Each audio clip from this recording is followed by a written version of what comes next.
Hello friends, आप सभी का एडोबी स्टडी सेंटर में स्वागत है। तो चलिए प्रारंभ करते हैं। ज्ञान बिंदु जीएस अकेडमी का हम लोग बायोलॉजी का पर अध्ययन कर रहे हैं। एक चैप्टर अध्ययन हो गया है और दूसरा चैप्टर है इसका उत्तक विज्ञान, जिससे रिलेटेड जितने भी सवाल होंगे उसका अध्ययन करेंगे। बिना देरी किए हुए हम लोग प्रारंभ करते हैं। पहला क्वेश्चन है, कोशिकाओं का ऐसा समूह जो रूप, कार्य और उत्पत्ति में समान होते हैं उसे क्या कहते हैं? उसे उत्तक कहते हैं। इसका सही आंसर हो जाएगा ऑप्शन बी। ठीक है। दूसरा है, निम्नलिखित कथनों पर विचार कीजिए। पहला कथन है, समान उत्पत्ति तथा समान कार्य को संपादित करने वाली कोशिकाओं के समूह को उत्तक कहते हैं। दूसरा है कथन, उत्तक एक कोशिकीय तथा बहुकोशिकीय दोनों जीवों में पाया जाता है। तीसरा कथन है, पादप तथा जंतु दोनों में ही उत्तक पाए जाते हैं। उपयुक्त में से कौन से कथन सही हैं? तो इसका सही आंसर हो जाएगा ऑप्शन कथन 1 और कथन 1 और कथन 3 दोनों सही हैं। तो ऑप्शन डी इसका सही आंसर हो जाएगा। तो क्वेश्चन नंबर 3, पौधे तथा जंतु दोनों की कोशिकाएं लगभग एक समान होती है, फिर दोनों के उत्तकों एक दूसरे के बिल्कुल अलग होते हैं क्योंकि? ऑप्शन ए, पौधों में कोई गति नहीं होती है जबकि जंतु एक स्थान से दूसरे स्थान की ओर विचरण करते हैं। ऑप्शन बी है, पौधों में वृद्धि कुछ क्षेत्रों में ही सीमित रहती है जबकि जंतुओं में वृद्धि एक रूप में होती है। ऑप्शन सी है, जंतु तथा पौधे के अंगतंत्र की बनावट पूर्णतः एक दूसरे से भिन्न होते हैं। ऑप्शन डी है उपर्युक्त में से सही। तो इसका सही आंसर हो जाएगा ऑप्शन डी, उपर्युक्त में से सभी। ठीक है। तो क्वेश्चन नंबर 4, हिस्टोलॉजी शब्द का प्रयोग सर्वप्रथम किसने किया था? हिस्टोलॉजी शब्द का प्रयोग सर्वप्रथम किया था मेयर ने। तो इसका सही आंसर हो जाएगा ऑप्शन ए। क्वेश्चन नंबर 5, एक विशेष कार्य करने वाले समान कोशिकाओं के समूह को क्या कहते हैं? एक विशेष कार्य करने वाले समान कोशिकाओं के समूह को उत्तक कहते हैं। इसका सही आंसर हो जाएगा ऑप्शन बी। ठीक है। तो चलिए क्वेश्चन नंबर 6 पे निम्नलिखित कथनों पर विचार कीजिए। पहला कथन है, किसी एक उत्तक में एक ही आकार एवं विशेषताओं की कोशिका पाए जाते हैं। कथन 2 है, कुछ उत्तकों में विभिन्न आकार एवं बनावट की कोशिकाएं होती है। तो इनमें से कौन से कथन सही हैं? तो यहाँ पे दोनों कथन सही हैं। इसका सही आंसर हो जाएगा ऑप्शन सी, 1 तथा 2 दोनों। क्वेश्चन 7, पादपों में विभाज्योतिकी उत्तकों के बारे में निम्नलिखित में से कौन सा कथन सही है? तो इनमें से इसका सही आंसर हो जाएगा ऑप्शन डी, इन उत्तकों की कोशिकाओं के विभाजन के कारण पादपों में वृद्धि होती है। ठीक है। ऑप्शन है क्वेश्चन 8, निम्नलिखित में कौन सा एक पौधे के विभाज्योतिकी उत्तक के संदर्भ में सही नहीं है? तो इसका सही आंसर हो जाएगा ऑप्शन बी, इस उत्तक के कोशिकाओं की रसधानियाँ बहुत बड़ी होती हैं। ठीक है। तो क्वेश्चन 9 पर आते हैं, शीर्षस्थ विभाज्योतिकी उत्तरदायी होते हैं। इसका सही आंसर हो जाएगा ऑप्शन ए, लंबाई में वृद्धि के लिए। क्वेश्चन 10, वह उत्तक जो प्राथमिक वृद्धि के लिए उत्तरदायी है। इसका सही आंसर हो जाएगा ऑप्शन ए, लंबाई में वृद्धि के लिए। क्वेश्चन 11, वह उत्तक जो प्राथमिकी वृद्धि के लिए उत्तरदायी हैं। इसका सही आंसर हो जाएगा ऑप्शन ए, शीर्षस्थ विभाज्योतिकी। क्वेश्चन 12 है, संवहन उत्तक में अवस्थित केबियम एवं वृक्ष की छाल के नीचे का केबियम उदाहरण है। तो इसका सही उदाहरण है ऑप्शन बी, पार्श्व विभाज्योतिकी का। क्वेश्चन 13 है, वह उत्तक जो द्वितीयक वृद्धि के लिए उत्तरदायी है। इसका सही आंसर हो जाएगा ऑप्शन सी, केबियम। किसी पौधे के तने के घेरे को बढ़ाने के लिए निम्नलिखित में कौन सा उत्तक उत्तरदायी होता है? तो इसमें इसका सही आंसर हो जाएगा ऑप्शन डी, पार्श्व विभाज्योत्की उत्तरदायी होता है। तो इसका ऑप्शन डी सही आंसर हो जाएगा। क्वेश्चन 15, निम्नलिखित कथनों पर विचार कीजिए। पहला कथन है, पौधे के अस्थायी उत्तक के कोशिकाओं में विभाजन की क्षमता नहीं होती है। दूसरा कथन है, विभाज्योत्की उत्तक की वृद्धि के फलस्वरूप पौधों में अस्थायी उत्तक बनता है। तो इसका सही आंसर हो जाएगा ऑप्शन सी, 1 तथा 2 दोनों। क्वेश्चन 16, एक बीजपत्री तने में द्वितीयक वृद्धि नहीं होती है क्योंकि इनमें नहीं होता है। इनमें नहीं होता है क्या? कैम्बियम इसमें नहीं होता है, जिसके कारण इसमें द्वितीयक वृद्धि नहीं होती है। क्वेश्चन 17 है, निम्नलिखित में से किसे प्राथमिक विभाज्योत्की कहते हैं क्योंकि यह पौधे के जीवन चक्र के प्रारंभ में बनते हैं और प्राथमिक पादप शरीर बनाते हैं। तो इसका सही आंसर हो जाएगा ऑप्शन बी, पार्श्व विभाज्योत्की। क्वेश्चन 18 है, संवहन उत्तक का निर्माण किस विभाज्योत्की द्वारा होता है? इसका सही आंसर हो जाएगा ऑप्शन सी, पार्श्व। क्वेश्चन 19 कह रहा है, मृदु उत्तक किस प्रकार के उत्तक हैं? तो मृदु उत्तक जो है सरल उत्तक हैं। तो क्वेश्चन 20, निम्नलिखित में किस उत्तक में जीवित कोशिका पाई जाती है? तो इनमें से सही आंसर हो जाएगा मृदु उत्तक और स्थूल कोण उत्तक। तो इसका सही आंसर हो जाएगा डी, ए तथा बी दोनों। क्वेश्चन 21, मृदु उत्तक का मुख्य कार्य है भोज्य पदार्थ का संग्रहण करना। तो इसका सही आंसर हो जाएगा ऑप्शन ए। तो क्वेश्चन 22, वायुतक किस पौधे में पाया जाता है? तो वायुतक पाया जाता है, इसका सही आंसर हो जाएगा हाइड्रोफाइट में। किस में पाया जाता है? किन पौधों में पाया जाता है? हाइड्रोफाइटस पौधे में पाया जाता है। क्वेश्चन 23 है, जलोद्भिद निम्न में किसकी उपस्थिति के कारण जल में तैरते हैं? जलोद्भिद जो तैरते हैं वो वायुतक की उपस्थिति के कारण जल में तैरते हैं। इसका सही आंसर हो जाएगा ऑप्शन ए, वायुतक की। क्वेश्चन 24, वह कौन सा उत्तक है जिसकी कोशिकाएं जीवित होती है? भित्ति सेल्यूलोज था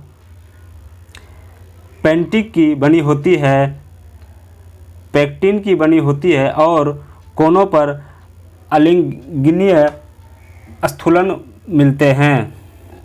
इसका सही आंसर हो जाएगा 24 का ऑप्शन सी, कोलेन काइनमा। इसका सही आंसर हो जाएगा ऑप्शन सी। 25 में आते हैं, निम्नलिखित में कौन एक उत्तक केवल तरुण पौधे में पाया जाता है, बड़े बड़े वृक्ष में नहीं? तो इसका सही आंसर हो जाएगा ऑप्शन बी, स्थूल कोण उत्तक, जो कि बड़े बड़े वृक्ष में नहीं पाए जाते हैं। तो क्वेश्चन 26 है, शाक्य द्विबीजपत्री पौधे जैसे सूर्यमुखी कद्दू को लचीलापन तथा दृढ़ता प्रदान करने वाला उत्तक है, वो है, इसका सही आंसर हो जाएगा 26 का ऑप्शन सी, स्थूलकोण उत्तक। निम्नलिखित में कौन सा एक उत्तक जड़ में उपस्थित नहीं होता है? तो वो है स्थूलकोण उत्तक। ऑप्शन डी सही आंसर हो जाएगा 27 का, स्थूलकोण उत्तक। निम्नलिखित में किस उत्तक के कोशिकाओं की भित्ति लिग्निन के कारण मोटी हो जाती है। तो इसका सही आंसर हो जाएगा दृढ़ ऊतक। तो ऑप्शन सी इसका सही आंसर है। चलिए क्वेश्चन 29 पे आते हैं। पौधे के कुछ भाग मोड़ने पर बिना टूटे आसानी से मोड़े जा सकते हैं। कुछ भाग जैसे पत्ते और तने की इस नियमितता का कारण किसकी बहुतायत को माना जा सकता है। तो इसका सही आंसर हो जाएगा ऑप्शन सी दृढ़ोतक। क्वेश्चन 30 रेशे उत्पन्न करने वाले पौधे जैसे पटुआ में किस ऊतक की प्रचुरता होती है। तो इसमें प्रचुरता होती है वायुतक की, जो ऑप्शन बी इसका सही आंसर हो जाएगा। तो क्वेश्चन 21 फलों तथा बीजों का कठोर आवरण किस ऊतक के द्वारा तैयार होता है। तो इसका सही आंसर हो जाएगा दृढ़ ऊतक के कारण ये होता है। 32 सुबेरिन नामक कार्बनिक पदार्थ जमा रहता है।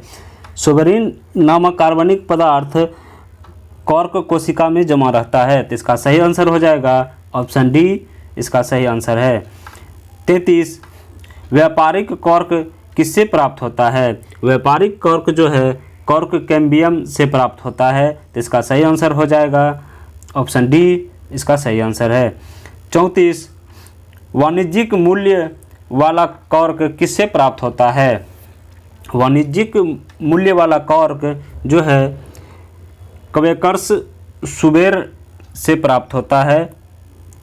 इसका सही आंसर हो जाएगा ऑप्शन सी क्वेकर्स सुबेर। ठीक है, क्वेश्चन 35 पे आते हैं। मृदु ऊतक की कोशिकाएं होती है कैसी होती है। तो गोलाकार होती है। तो इसका सही आंसर हो जाएगा ऑप्शन ए। 36 दृढ़ कोशिका में कौन सा गुण नहीं पाया जाता है। दृढ़ कोशिका में जो है इनकी कोशिकाएं बहुत लंबी और उनके सिरे नुकीले होते हैं। ऑप्शन डी जो कि है ये नहीं होता है, ये गुण इसमें नहीं पाया जाता है। और ये तीनों गुण जो है पाया जाता है। क्वेश्चन 37 पे आते हैं। निम्नलिखित में किस ऊतक की कोशिकाओं में अंतराकोशिकीय स्थान नहीं पाया जाता है। तो इसका सही आंसर हो जाएगा,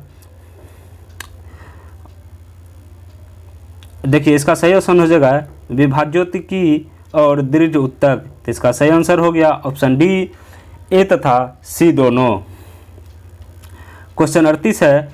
पौधे से प्राप्त होने वाला कॉर्क में कौन सी विशेषताएं नहीं होती है। तो इसमें देखेंगे कि इसका सही आंसर हो जाएगा ऑप्शन बी। ये जो है इसमें नहीं पाया जाता। इसके कोशिकाओं में पर्याप्त मात्रा में जीव द्रव्य पाए जाते हैं। ये विशेषता उसमें नहीं पाई जाती है। तो ठीक है, तो चलिए क्वेश्चन 39 पे आते हैं।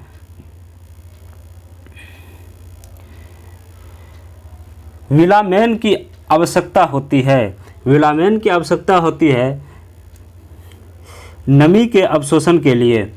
ठीक है, तो इसका सही आंसर हो गया ऑप्शन सी। 40 है। किस प्रकार के जड़ में विलामेन नामक आर्द्रताग्राही स्पंजी ऊतक पाया जाता है। तो इसका सही आंसर हो जाएगा ऑप्शन डी अधिपादप मूल में अंतर्ग्राही स्पंजी ऊतक पाया जाता है। ऑर्किड में विलोमन ऊतक पाया जाता है। ऑर्किड में विलोमन ऊतक पाया जाता है वो है ऑप्शन ए पररोहो में। तो इसका सही आंसर हो गया ऑप्शन ए। 42 है। पौधे का सबसे बाहरी स्तर या छिलका को क्या कहते हैं।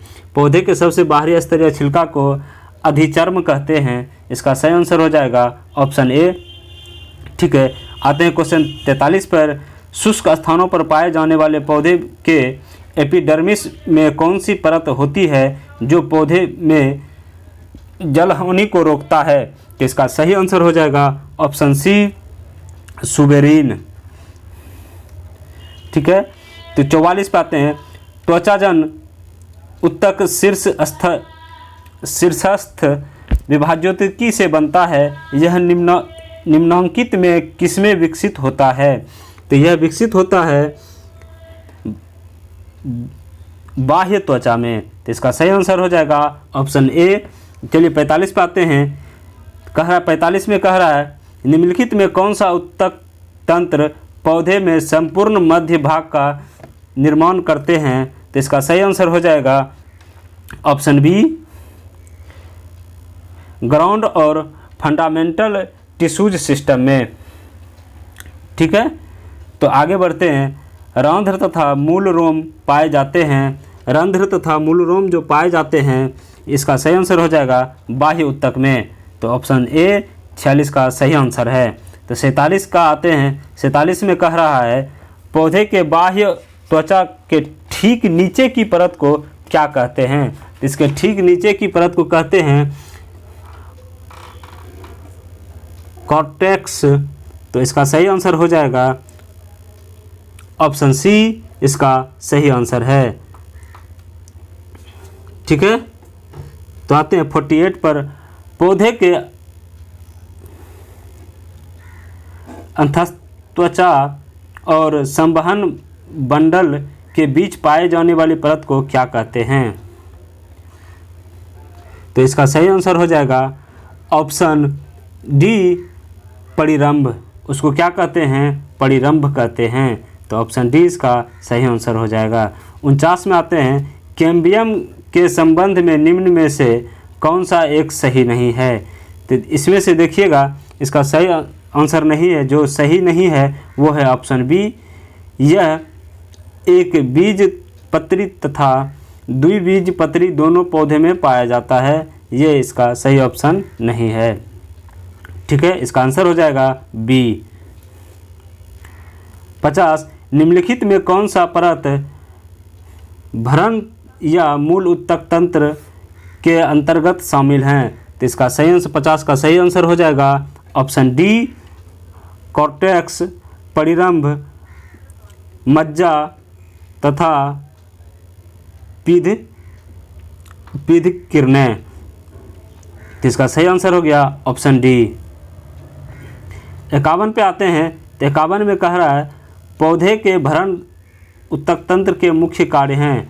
पौधे के भरण उत्तक तंत्र के मुख्य कार्य हैं। इसका सही आंसर हो जाएगा ऑप्शन बी, भोज्य पदार्थ का निर्माण तथा उसका संग्रह करना। तो इसका सही आंसर हो गया ऑप्शन बी। 52 निम्नलिखित कौन अब अजैव पदार्थ का संचयन करता है? निम्नलिखित में से कौन जो है अजैव पदार्थ का संचयन करता है? तो वो हो जाएगा आपका इडियोप्लास्ट। इडियोप्लास्ट जो है वो क्या करता है? अजैव पदार्थ का संचयन करता है। इसका सही आंसर हो गया ऑप्शन बी। 53 वह संवहन बंडल जिनमें जाइलम के दोनों ओर फ्लोएम पाया जाता है वो क्या कहलाते हैं? तो इसका सही आंसर हो जाएगा 53 का बायोकोलेट्रॉल। तो इसका सही आंसर हो गया ऑप्शन सी, बाइकोलेट्रल कहलाता है। तो 53 का ऑप्शन सी हो गया सही आंसर। 54 में आते हैं। अरीय संवहन बंडल कहाँ पाए जाते हैं? अरीय संवहन बंडल जो पाए जाते हैं, इसका सही आंसर हो जाएगा ऑप्शन ए, एक बीजपत्री पौधे के जड़ में। तो ऑप्शन ए 54 का सही आंसर है। तो 55 में पौधे की स्टील परत में शामिल होते हैं। पौधे के स्टील परत में जो शामिल होते हैं उसका सही आंसर हो जाएगा परिरंभ संवहन। इसका सही आंसर हो जाएगा ऑप्शन सी। तो क्या होगा? परिरंभ, संवहन पूल तथा मज्जा। 56 एक वृक्ष की आयु का पता किसके द्वारा लगाया जाता है? आप लोग जानते हैं ये क्वेश्चन बहुत बार एग्जाम में भी पूछा गया है। इसका जो आयु का पता जो है वार्षिक वलय की गिनती करके लगाया जाता है। तो ऑप्शन सी इसका सही आंसर हो जाएगा। तो 57 में आते हैं। वार्षिक वलय या वृद्धि वलय में शामिल होते हैं। कहता है वार्षिक वलय या वृद्धि वलय में क्या शामिल होते हैं, तो इसमें इसका सही आंसर हो जाएगा सी, वसंत काष्ठ तथा शरद काष्ठ दोनों। तो क्वेश्चन 58 है, निम्नलिखित में किसकी सक्रियता के कारण वृद्धि वलय बनती है, तो इसका सही आंसर हो जाएगा अंतःरंभीय एघा की। अंतःरंभीय एघा की सक्रियता के कारण जो है इसमें वृद्धि वलय बनती है। तो 58 का सही आंसर हो जाएगा ऑप्शन ए। और 59 में एक वृक्ष के पुराने तने की अनुप्रस्थ काट में 50 वर्षीय वलय मिलते हैं, वृक्ष की आयु होगी। तो देखिए जिसमें 50 वर्षीय वलय मिल रही है उसमें आयु पूछ रहा है, तो इसका आयु कितना हो जाएगा, 50 वर्ष हो जाएगा। ठीक है, ऑप्शन सी 59 का सही आंसर हो जाएगा। अब आते हैं 60 पर, समुद्र के किनारे उगने वाले वृक्षों में वार्षिक वलय नहीं होते हैं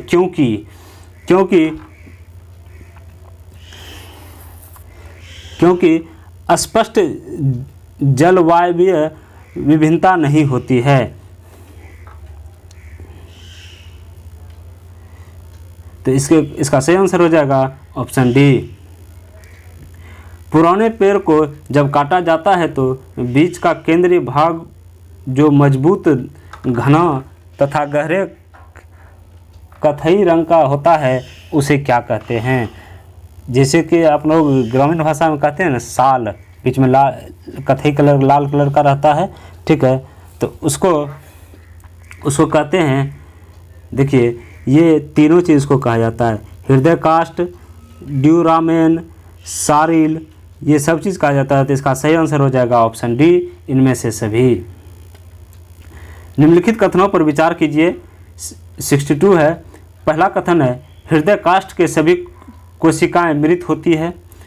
ठीक है, कथन दूसरा है रस काष्ठ के कुछ कोशिकाएं जीवित तथा कुछ मृत होती हैं। तो इसका सही आंसर हो जाएगा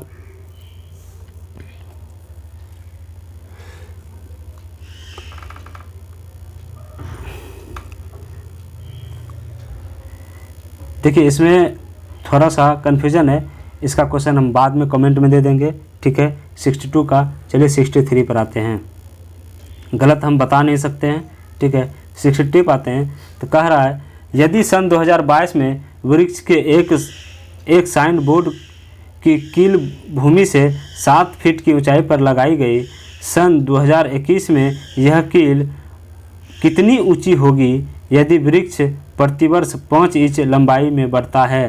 तो इसका सही आंसर हो जाएगा 7 फुट, 7 फीट बढ़ेगा। ठीक है, तो आप समझ गए। तो इसका सही आंसर हो जाएगा 63 का ऑप्शन बी। अब 64 पे आते हैं। जटिल उत्तक बना होता है, जटिल उत्तक जो बना होता है भिन्न भिन्न कार्य करने वाले विभिन्न प्रकार की कोशिकाओं का। इसका सही आंसर हो जाएगा ऑप्शन सी, 64 का ऑप्शन सी सही आंसर है। 65 है, चालनी नालिका तथा सहकोशिका पाई जाती है। चालनी नलिका तथा सही कोशिका पाई जाती है फ्लोएम में। तो इसका सही आंसर हो गया ऑप्शन ए, फ्लोएम। 66 है, जाइलम एवं फ्लोएम का निर्माण कितने उत्तकों से होता है। तो इसका सही आंसर हो जाएगा 4। तो ऑप्शन सी इसका सही आंसर है, 4 उत्तकों से होता है इसका निर्माण। तो चलिए आगे बढ़ते हैं, 67 देखते हैं। संवहन उत्तक का निर्माण किससे होता है। संवहन उत्तक का जो निर्माण है पार्श्व विभाज्योतिकी से होता है। तो इसका सही आंसर हो जाएगा ऑप्शन बी, पार्श्व विभाज्योतिकी। 68 है, इनमें कौन जाइलम उत्तक नहीं है। तो 68 में है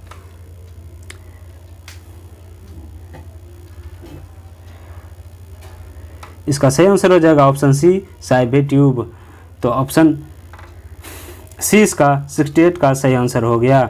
69 है, फ्लोएम का एक परिपक्व चालनी नलिका वाहिका से भिन्न होता है तो क्रियात्मक केंद्र के अभाव में। तो भिन्न होने का कारण क्या है? तो क्रियात्मक केंद्रक के अभाव में, जिस अभाव के कारण क्या होता है? भिन्न होता है। ऑप्शन सी 69 का सही आंसर हो गया। तो 70 पाते हैं, जाइलम का कौन सा ऊतक मुख्य रूप से जल तथा खनिज लवण के परिवहन का कार्य करती है? तो इसका सही आंसर हो जाएगा वाहिनिकाएं और वाहिकाएं। ये दोनों क्या है? सही है। तो इसका सही आंसर हो जाएगा ऑप्शन डी, ए तथा बी दोनों। तो चलिए 70 पाते हैं, जाइलम का कौन सा ऊतक जीवित कोशिकाओं का बना होता है? तो इसका सही आंसर हो जाएगा ऑप्शन डी। इसका सही आंसर हो जाएगा ऑप्शन डी, जाइलम मृदुतक। किसका बना होता है? जाइलम मृदुतक का बना होता है। तो चलिए क्वेश्चन आते हैं 72 पर। तो 72 है, फ्लोएम का कौन सा तत्व मृत कोशिकाओं का बना होता है? तो फ्लोएम का कौन सा तत्व मृत कोशिकाओं का बना होता है? इसका है वाट्स तंतु। तो सही आंसर हो गया ऑप्शन सी, 72 का ऑप्शन सी इसका सही आंसर है। 73, फ्लोएम का कौन सा तत्व मुख्यतः भोज्य पदार्थ के संवहन में भाग लेता है? तो 73 का सही आंसर हो जाएगा कौन सा? संवहन के, भोज्य पदार्थ के संवहन में भाग लेता है तो चालनी नलिका। चालनी नलिका जो है मुख्य भोज्य पदार्थ के संवहन में भाग लेता है फ्लोएम का। ठीक है, तो वो हो गया ऑप्शन ए, सही आंसर हो गया। तो 74, चालनी नालिकाओं में भोज्य पदार्थ के संवहन में मदद करता है। तो कौन मदद करता है? सहकोशिका। सहकोशिका जो है मदद करता है इसके भोज्य पदार्थ के संवहन में। तो सही आंसर हो जाएगा 74 का ऑप्शन ए।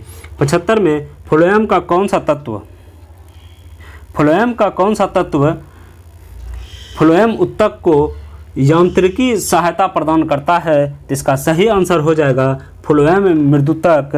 तो इसका सही आंसर हो गया ऑप्शन सी, 75 का ऑप्शन सी सही आंसर है। तो चलिए आते हैं 76 पर। फ्लोएम ऊतक में चालनी पट्टी पाई जाती है, मतलब, तो इसका सही आंसर हो जाएगा दो चालनी नलिका के बीच। कहाँ पाया जाता है? तो दो चालनी नलिका के बीच पाया जाता है। तो इसका सही आंसर हो जाएगा ऑप्शन बी, दो चालनी नलिका के बीच। तो 77 में आते हैं, पौधे में फ्लोएम मुख्यतः उत्तरदायी हैं तो आहार वहन के लिए उत्तरदायी होता है। तो इसका सही आंसर हो जाएगा ऑप्शन ए, 77 का ऑप्शन ए सही आंसर है। पौधे में जाइलम मुख्यतः जिम्मेदार है, पौधे में जाइलम मुख्यतः जिम्मेदार होता है जल वहन के लिए। तो इसका सही आंसर हो जाएगा ऑप्शन डी, जल वहन के लिए। तो 79 पे आते हैं, शाखाओं से पत्तियां किन कारणों से झड़ जाती है? आप देखते होंगे पत्तियां झड़ जाती है, किस कारण से झड़ती है? कॉर्क के बाहर विलगन परत बन जाने से। कॉर्क के बाहर क्या बन जाता है? विलगन परत बन जाता है, जिसके कारण क्या होता है? पत्ती झड़ जाती है। ठीक है, तो इसका सही आंसर हो गया ऑप्शन डी, 79 का डी। 80 पर आते हैं, तो निम्न में से किस एक भारतीय वैज्ञानिक ने पादपों में जल की लंबी दूरी के अभिगमन का सिद्धांत प्रस्तुत किया? तो वो हैं जेसी बोस ने। वो कौन है? जेसी बोस, इसने किया था। ठीक है, तो 80 का सही आंसर हो गया ऑप्शन बी। तो चलिए आते हैं 81 पे। निम्न में से किस प्रकार के ऊतक शरीर की सुरक्षा कवच का कार्य करती है? तो वो हो जाएगा उपकला। किस प्रकार के ऊतक? उपकला। ठीक है, तो सही आंसर हो गया 81 का ए। तो चलिए 82 पे आते हैं। 82 का राय, निम्नलिखित में कौन सा ऊतक घाव भरने में सहायक होता है? तो कौन सा ऊतक ऐसा है जो घाव भरने में सहायक होता है? तो वो हो जाएगा ऑप्शन डी, ऑप्शन डी हो जाएगा उपकाल ऊतक। तो इसका सही आंसर हो गया ऑप्शन डी, उपकाल ऊतक। निम्नलिखित में कौन सा ऊतक लार ग्रंथि तथा श्वेत ग्रंथि में पाई जाती है, लार ग्रंथि और श्वेत ग्रंथि में पाई जाती है, वो हो जाएगा क्यूबाइडल एपिथेलियम। तो इसका सही आंसर हो गया ऑप्शन बी, इसका सही आंसर हो जाएगा। ठीक है, चलिए आगे बढ़ते हैं। 83 का ऑप्शन बी हो गया, सॉरी सी हो गया सही आंसर, क्यूबाइडल एपिथेलियम। तब 84 पे आते हैं। 84 में कह रहा है अंगों को विसरण, श्रवण तथा अवशोषण में मदद करने वाला ऊतक है। अंगों को विसरण, श्रवण तथा अवशोषण करने में मदद करने वाला ऊतक है, वो कौन सा ऊतक है? एपिथेलियम। तो इसका सही आंसर हो जाएगा ऑप्शन बी, सही आंसर है 84 का। तो चलिए 85 में आते हैं। तो कह रहा है त्वचा की बाहरी सतह निर्मित होता है, किस चीज़ से निर्मित होता है? तो इसका सही आंसर हो जाएगा ऑप्शन बी, स्तरित सल्की एपिथेलियम से। तो इसका सही आंसर हो गया 85 का ऑप्शन बी, इसका सही आंसर हो गया। ठीक है। 86 निम्नलिखित में किस एपिथेलियम उत्के कोशिकाओं में रसाकुर तथा सिलिया पाए जाते हैं? निम्नलिखित में से किस एपिथेलियम ऊतक के कोशिकाओं में रसाकुर तथा सिलिया पाए जाते हैं? तो इसका सही आंसर हो जाएगा ऑप्शन बी, स्तंभाकार में पाए जाते हैं। 87 में आते हैं। निम्नलिखित कथनों पर विचार कीजिए। एपिथेलियम ऊतक में कोशिकाओं की संख्या कम होती है तथा अंतराकोशिकीय पदार्थ अधिक होता है। दूसरा कथन कह रहा है संयोजी ऊतक में अंतराकोशिकीय पदार्थ नहीं पाए जाते हैं, इनकी कोशिकाएं एक दूसरे से करीब करीब सटी होती है। तो इसका सही आंसर हो जाएगा न तो कथन 1 और न ही 2। तो ऑप्शन डी इसका सही आंसर है। दोनों में से कोई भी कथन सही नहीं है। ठीक है। अब 88 पे आते हैं। तो सल्की एपिथेलियम ऊतक का प्रमुख कार्य क्या है? सल्की एपिथेलियम ऊतक का प्रमुख कार्य होता है सुरक्षा करना। तो इनका सही आंसर हो जाएगा ऑप्शन सी, 88 का ऑप्शन सी सही आंसर है, सुरक्षा करना। 89 पक्षाम्भी एपिथेलियम ऊतक पाए जाते हैं। पक्षाम्भी एपिथेलियम ऊतक जो पाए जाते हैं ट्रेकिया तथा गर्भाशय में। तो इसका सही आंसर हो गया ऑप्शन डी, इसका सही आंसर है 89 का। अब आते हैं 90 पे। निम्नलिखित में कौन ऊतक त्वचा एवं मांसपेशियों अथवा दो मांसपेशियों को जोड़ने का कार्य करती है? तो इसका सही आंसर हो जाएगा ऑप्शन ए, एरियोलर। एरियोलर जो है ऊतक जो है दोनों त्वचा और मांसपेशी को जोड़ता है और दो मांसपेशियों को जोड़ने का काम करता है। ठीक है। तो आते हैं 91 पे। मोटापा निम्न में किनकी अधिकता के कारण होता है? मोटापा होने का कारण है वसा ऊतक। तो इसका सही आंसर हो जाएगा ऑप्शन बी।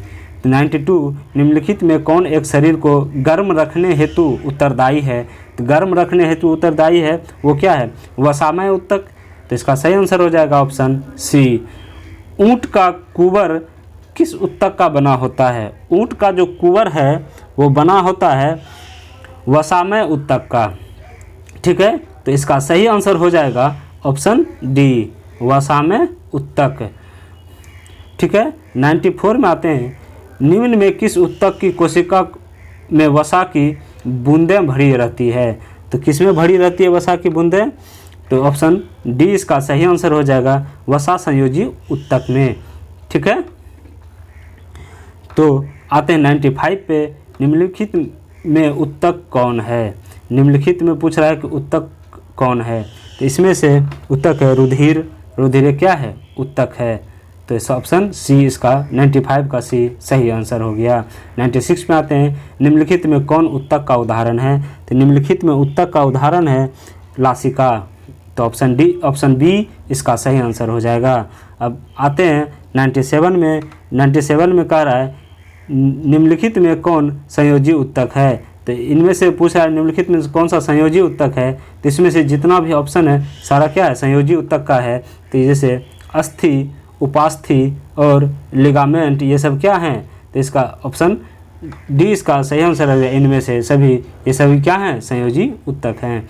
तो 98 में कह रहा है निम्नलिखित में कौन एक शरीर को गर्म रखने हेतु उत्तरदायी है।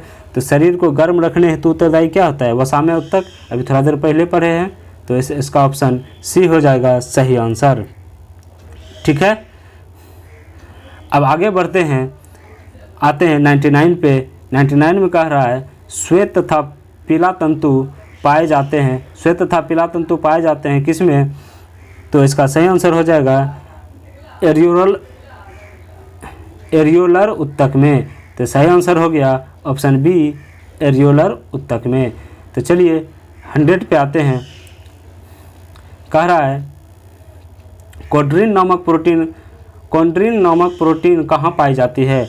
कोड्रिन नामक प्रोटीन जो है उपास्थि में पाया जाता है। तो इसका सही आंसर हो गया ऑप्शन बी, उपास्थि। टेंडन का निर्माण होता है। टेंडन का निर्माण जो होता है श्वेत तंतुमय उत्तक से। ठीक है, तो इसका सही आंसर हो जाएगा ऑप्शन ए, श्वेत तंतुमय उत्तक से। टेंडन का निर्माण किससे होता है, श्वेत तंतुमय उत्तक से। तो अब आते हैं 102 पर। लिगामेंट का निर्माण होता है। लिगामेंट का जो निर्माण होता है वो होता है पीला तंतुमय उत्तक से। तो सही आंसर हो जाएगा ऑप्शन बी, इसका सही आंसर हो जाएगा पीला तंतुमय उत्तक से। अब आते हैं 103 पर। टेंडन तथा लिगामेंट किस प्रकार के उत्तक हैं। टेंडन तथा लिगामेंट जो है संयोजी उत्तक हैं। इसका सही आंसर हो जाएगा ऑप्शन ए, ये दोनों क्या हैं, संयोजी उत्तक हैं। 104 में कह रहा है निम्नलिखित कथनों पर विचार कीजिए। पहला कथन है टेंडन मांसपेशी को अस्थि से अथवा दूसरी मांसपेशियों से जोड़ता है। दूसरा कथन है लिगामेंट हड्डियों को हड्डियों से जोड़ने का कार्य करते हैं। तो इन दोनों कथन में से देखेंगे कह रहा है उपयुक्त में से कौन सा कथन सही है। ये दोनों कथन जो हैं हमारे सही हैं। इसका सही आंसर हो जाएगा ऑप्शन सी, 1 तथा 2 दोनों। तो चलिए आगे बढ़ते हैं, 105 पे आते हैं।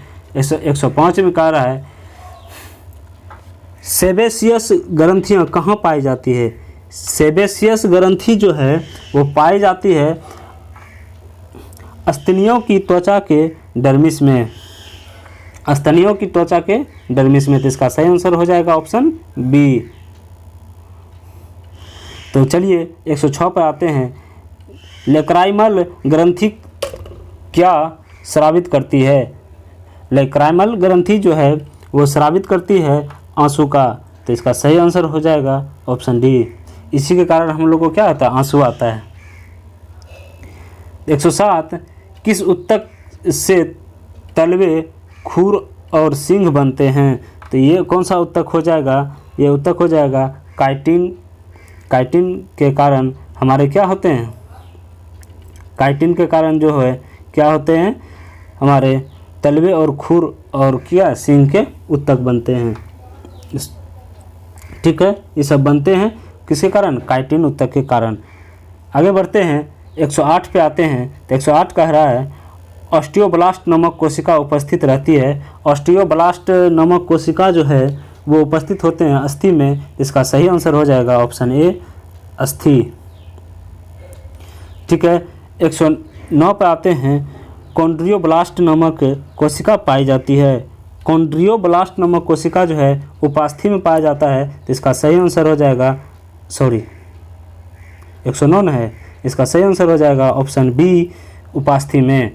ठीक है, अब आगे बढ़ते हैं 110 पे आते हैं। मास्ट कोशिकाएं पाई जाती है। मास्ट कोशिका जो पाई जाती है संयोजी उत्तक में पाई जाती है। इसका सही आंसर हो जाएगा ऑप्शन ए, संयोजी उत्तक। 111 एरियोलर उत्तक में पाए जाने वाले निम्नलिखित कोशिकाओं में कौन रुधिर वाहिनियों को फैलाने के लिए प्रोटीन हिस्टामिन स्रावित करती है। तो इसका सही आंसर हो जाएगा ऑप्शन बी, मस्ट कोशिकाएं। ठीक है, तो चलिए आगे बढ़ते हैं 112 की ओर। तो देखते हैं 112 कह रहा है निम्नलिखित में कौन पीलिहा, यकृत और अस्थिमज्जा में पाया जाता है।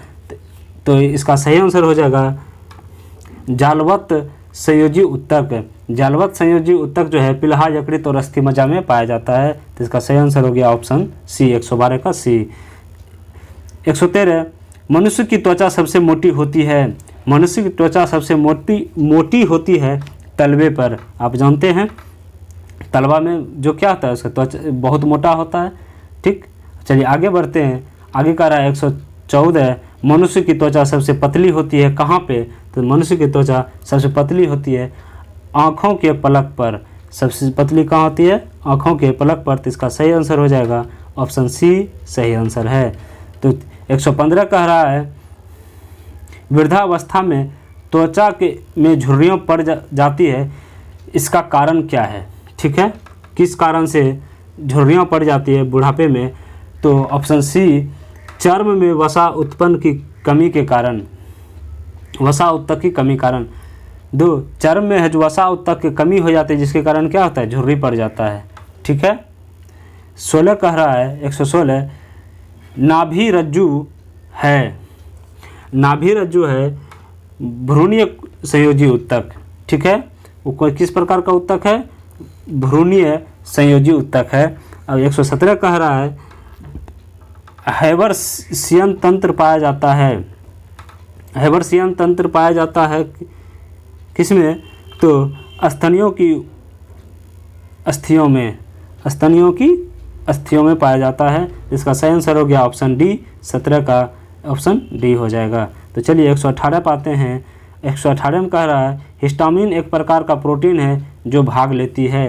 हिस्टामिन प्रोटीन जो भाग लेती है वो है एलर्जी प्रतिक्रियाओं में ये भाग लेती है। तो इसका सही आंसर हो जाएगा ऑप्शन बी, 118 का बी हो गया, एलर्जी प्रतिक्रियाओं में। तो चलिए 119 पे आते हैं। कोलेजन फाइबर शरीर में पाए जाने वाले कुल प्रोटीन का कितना होता है। ठीक है, कितना भाग होता है, तो 1/3 भाग होता है। तो इसका सही आंसर हो जाएगा ऑप्शन बी, 1/3 भाग। ठीक है, 120 पे आते हैं। तो 120 में कह रहा है संयोजी उत्तक का अधिकांश प्रोटीन है। संयोजी उत्तक का अधिकांश प्रोटीन है तो वो कौन सा है, इसका सही आंसर हो जाएगा कोलेजन। तो इसका सही आंसर हो गया ऑप्शन सी, 120 का सी हो जाएगा कोलेजन। ठीक है, अब 121 पे आते हैं। ब्रह्मकर्ण में पाए जाने वाले अंतः कंकाल हैं। बाह्य कर्ण में पाए जाने वाले अंतः कंकाल हैं, वो क्या हैं, वो उपास्थि हैं। तो इसका सही आंसर हो जाएगा ऑप्शन ए, उपास्थि। ठीक है, ये हो जाएगा इसका सही आंसर, क्या हो जाएगा, उपास्थि। अब 122 पे आते हैं। तो शारीरिक अंगों में गति के लिए जिम्मेदार उत्तक है। शारीरिक अंगों में गति के लिए जिम्मेदार उत्तक क्या हो जाता है, इसके लिए गति जिम्मेदार उत्तक हो जाएगा पेशी उत्तक, जो इसका सही आंसर है। तो ऑप्शन बी 122 का सही आंसर है, पेशी उत्तक। अब चलिए 123 पे आते हैं। सार्कोप्लाज्म नामक तरल पाया जाता है। सार्कोप्लाज्म नामक तरल जो पाया जाता है वो पाया जाता है किसमें, तो इसका सही आंसर हो जाएगा पेशी उत्तक। तो ऑप्शन बी इसका सही आंसर हो गया, 123 का ऑप्शन बी पेशी उत्तक। अब 124 का रहा है और रेखित तथा रेखित उत्तक मूल रूप से किस प्रकार के उत्तक हैं। और रेखित तथा रेखित उत्तक जो है ये पेशी उत्तक हैं। तो ऑप्शन बी इसका सही आंसर हो जाएगा। अब कह रहा है 125 नेत्र में आइरिस में पाए जाने वाला उत्तक है। नेत्र के आइरिस में पाए जाने वाला उत्तक है और रेखीय पेशी। ठीक है, और रेखीय पेशी उत्तक है। अब क्वेश्चन आ गया 126 इंटरकैलेटेड डिस्क उपस्थित होता है। इंटरकैलेटेड डिस्क उपस्थित होता है किसमें, हृदयक पेशी में।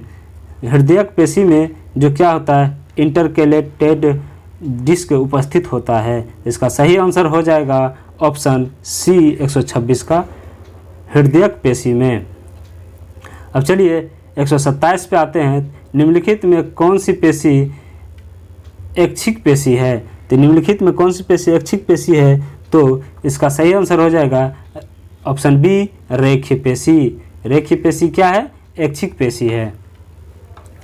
आहार नाल में के एक भाग से दूसरे भाग में भोजन का परिवहन किस पेशी के संकुचन एवं प्रसार के कारण होता है? तो वो किसके कारण होता है? और रेखीय पेशी के कारण होता है। तो इसका सही आंसर हो गया ऑप्शन बी, अरेखित पेशी। ठीक है, अरेखित पेशी के कारण होता है। मायोफाइब्रिल नामक रचना किस ऊतक में पाई जाती है? मायोफाइब्रिल नामक रचना जो है वो पाई जाती है पेशी ऊतक में। तो इसका सही आंसर हो गया ऑप्शन ए, पेशी ऊतक। अब 130 पे आते हैं। निम्नलिखित में किस पेशी में थकान उत्पन्न नहीं होता है? तो वो कौन सा ऊतक हो जाएगा? वो हो जाएगा कार्डियक पेशी। तो इसका सही आंसर हो गया ऑप्शन सी, कार्डियक पेशी। 131 पे आते हैं। शरीर के कुल भार का लगभग 50% भार होता है, किसमें होता है? तो वो हो जाएगा रेखीय पेशी का। तो सही आंसर हो गया इसका ऑप्शन ए, रेखीय पेशी, रेखित पेशी। अब चलिए 132 पे आते हैं। संवेदना का चालन शरीर के एक भाग से दूसरे भाग में होता है, वह किसके कारण होता है? तो इसका सही आंसर हो जाएगा तंत्रिका ऊतक से। तो किससे होता है? तंत्रिका ऊतक से होता है। तो इसका सही आंसर हो गया ऑप्शन बी, इसका सही आंसर हो गया। तो अब चलिए तंत्रिका ऊतक से। अब चलिए 133 पे आते हैं। 133 में कह रहा है तंत्रिका ऊतक की इकाई है, तंत्रिका ऊतक की इकाई है न्यूरॉन। तो इसका सही आंसर हो गया ऑप्शन सी, इसका सही आंसर हो गया। अब चलिए आगे बढ़ते हैं। 134 पे आते हैं। तो 134 में देखते हैं क्या कह रहा है। 134 कह रहा है कि मनुष्य के शरीर में सबसे लंबी कोशिका होती है। मनुष्य के शरीर में सबसे लंबी कोशिका होती है तंत्रिका का कोशिका। तो इसका सही आंसर हो गया ऑप्शन सी, तंत्रिका का कोशिका। अब कह रहा है 135, जन्म के बाद मानव के किस ऊतक में कोई कोशिका विभाजन नहीं होता है? तो ठीक है, तो किस में नहीं होता है? तंत्रिका में। ठीक है, इसका सही आंसर हो जाएगा तंत्रिका। तो बी इसका सही आंसर है। 135 का बी सही आंसर हो जाएगा। चलिए 136 पे आते हैं। न्यूरॉन के डेंड्रन से निकलने वाली पतली पतली शाखाएं क्या कहलाती है? न्यूरॉन के डेंड्रन से निकलने वाली पतली पतली शाखाएं जो है वो डेंड्राइट्स कहलाता है। तो इसका सही आंसर हो जाएगा ऑप्शन सी, 136 का सी, डेंड्राइट्स सही आंसर हो जाएगा। रेनवियर कोनोड कहाँ पाई जाती है? रेनवियर कोनोड पाई जाती है तंत्रिका में। तो इसका सही आंसर हो गया ऑप्शन सी, तंत्रिका। 138, दो न्यूरॉन के जोड़ को क्या कहते हैं? दो न्यूरॉन के जोड़ को कहते हैं सिनेप्स। तो इसका सही आंसर हो गया ऑप्शन बी, सिनेप्स। ठीक है, 139 पे आते हैं। तो न्यूरॉन कोशिका में संवेदना का संचार कैसे होता है? न्यूरॉन कोशिका में संवेदना का संचार है एक न्यूरॉन के एक्सॉन से दूसरे न्यूरॉन के डेंड्राइट्स में होता है। कैसे होता है? एक न्यूरॉन के एक्सॉन से दूसरे न्यूरॉन के डेंड्राइट्स में। तो इसका सही आंसर हो गया ऑप्शन ए, 139 का ए सही आंसर है। तो 140 में आते हैं। बायोप्सी संबंधित हैं। तो बायोप्सी संबंधित है परीक्षण के लिए ऊतकों को शरीर से अलग करने से। परीक्षण के लिए ऊतकों को शरीर से अलग करने से। तो इसका सही आंसर हो जाएगा ऑप्शन सी, इसका सही आंसर हो गया। तो चलिए अब आगे बढ़। तो इसका सही आंसर क्या हो गया? Option C. ठीक है, तो चलिए आज के लिए बस इतना ही। ये इसका 140 क्वेश्चन कंप्लीट हो गया। तो इस चैप्टर में 140 क्वेश्चन थे, तो जिसको हम लोगों ने डिस्कशन किया। चलिए इसमें जो भी त्रुटि हुआ है उसको छोटा बालक छोटा भाई समझ के थोड़ा माफ़ करिएगा, थोड़ा इग्नोर करने की कोशिश करिएगा। धीरे धीरे आदत बन जाएगी तो फिर दिक्कत नहीं होगा। कुछ कुछ शब्द हैं जो कि पढ़ने में दिक्कत हो जाती है, तो चलिए उसके लिए मैं आपसे माफ़ी मांगता हूँ, ठीक है। तो आप लोग बने रहिए और इसको देखते रहिए। मैं बायोलॉजी का जितना सारा चैप्टर होगा, से रिलेटेड जितने भी क्वेश्चन होंगे, मैं उसका डिस्कशन कराऊंगा। आप लोग ज़रूर बताइए आपको ये वीडियो कैसा लगा, और चैनल को सब्सक्राइब करिए और वीडियो को लाइक करिए और कमेंट करिए और शेयर करिए, ठीक है। तो चलिए आज के लिए बस इतना ही। धन्यवाद। आप सबका आभार बना रहे।